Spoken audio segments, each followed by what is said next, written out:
आज का जो अध्याय है वो हमारे जीवन के लिए बहुत ही महत्वपूर्ण रहने वाला है।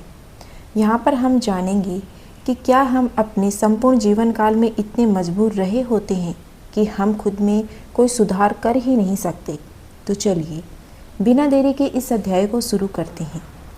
यहाँ पर प्रश्नकर्ता आचार्य जी से कहता है, आचार्य जी, बचपन से जो लोगों ने सिखा दिया है उसी वजह से मैं भुगत रहा हूँ, अब क्या करूँ। तो जवाब में आचार्य जी कहते हैं, देखो, व्यवहारिक होकर देखा करो, किसी की भी गलती हो, भुगत कौन रहा है, जल्दी बताओ। तुम बिल्कुल सही जा रहे हो अपनी सड़क पर और सड़क सकरी है और तुम पैदल चले जा रहे हो। तभी गलत दिशा में तुम पाते हो कि एक दैत्याकार ट्रक तुम्हारी ओर चला आ रहा है। अब गलती किसकी है? ट्रक वाले की।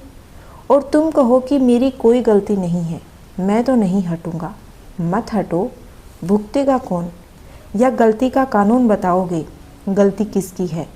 ठीक है, तो जब भिड़त होगी तो टांगे भी ट्रक की ही टूटनी चाहिए, तुम्हारी क्यों टूटी? खोट निकालना दूसरों में बहुत भारी पड़ता है, क्योंकि खोट तो तुमने निकाल दी दूसरे की, पर झेल कौन रहा है?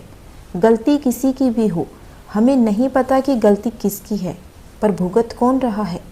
अगर तुम कहोगे कि ट्रक वाले की गलती है, जैसे तुमने कह दिया कि बचपन से हमें उल्टी पट्टी पढ़ा दी गई है इसलिए हम भुगत रहे हैं, इसमें हमारी गलती नहीं है।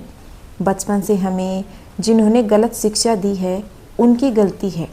वैसे ही ट्रक वाला बोल देगा, मुझे दोस्तों ने ज़बरदस्ती आज पिला दी तो सारी गलती दोस्तों की है, मैं क्यों भुगतूं?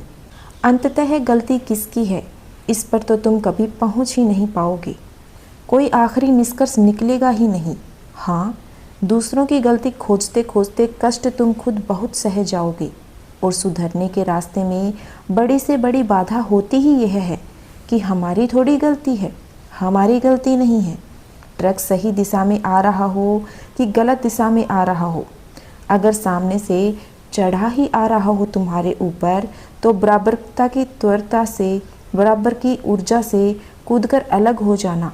यह मत कहना कि जब हमारी गलती होगी तब हम झटक के कूदकर अलग हो जाएंगे और जब ट्रक वाले की गलती होगी तो पहले रुके रहेंगे, उसे 2-4 गाली सुनाएंगे, उसे उसकी गलती का एहसास कराएंगे, पुलिस को फ़ोन करेंगे और फिर हटेंगे।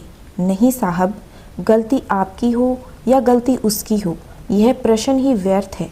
और अध्यात्म में यह प्रश्न व्यर्थ ही नहीं है, घातक हो जाता है, क्योंकि ले देकर गलती को पता ही नहीं चलता कि मौलिक रूप से है किसकी, क्योंकि मौलिक तो मात्र परमात्मा होता है। अंततः तुम गलती खोजते खोजते यही पाओगे कि कहोगे गलती उसकी है। लो, निकाल लो गलती, क्योंकि सारी श्रृंखलाएं अंततः जाकर के रुकेंगी तो वहाँ पर ही ना, आखिरी कड़ी तो वही है। तो हर गलती की भी आखिरी कड़ी कौन है? वही है। यह सिद्ध करके तुमने पा क्या लिया कि भूल बनाने वाले की है? इससे तुम दर्द कम कर पाओगे अपना? नहीं, दर्द नहीं हुआ ना कम। मैं बताता हूँ क्या मिला। दूसरों की गलती निकालने में अहंकार को सुख बहुत मिलता है। दर्द नहीं कम होता, पर सुख मिल जाता है। यह सुख किस काम का जो दर्द कम तो करता ही नहीं, बल्कि और दर्द लेकर आता है? बोलो। वाहन की टक्कर में तो ऐसा खूब होता है, कोई भी आएगा गाड़ी भिड़ा करके अपना पहला कर्तव्य उसका यही होता है, नहीं मेरी गलती नहीं थी। अरे मैं कहता हूँ, फ़र्क क्या पड़ता है इस बात से कि गलती तुम्हारी थी या फिर गलती उसकी थी। मैं छोटा था तो पिताजी मुझे स्कूटर चलाना सिखा रहे थे। बोले, पहला नियम, सड़क पर तुम्हारे अलावा सब अंधे हैं, कभी किसी की खोट मत निकाल देना। लगातार यह मानकर चलो कि तुम्हारे अलावा सब अंधे हैं। इस बात को मैं दोबारा से दोहराना चाहूँगी। यही बात हमारे जीवन में भी लागू होती है।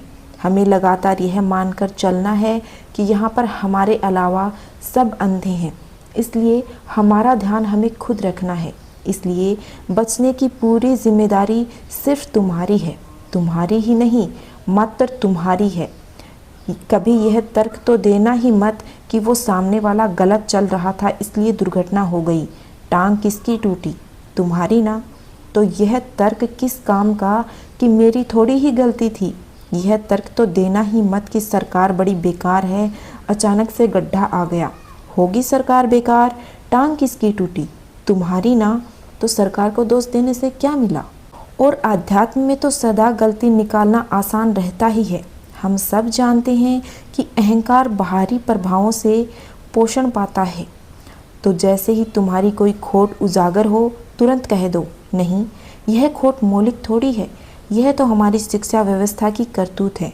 नहीं साहब, हम थोड़े ही बुरे थे, वह तो कुसंगति में पड़ गई। हमारा मोहल्ला खराब था।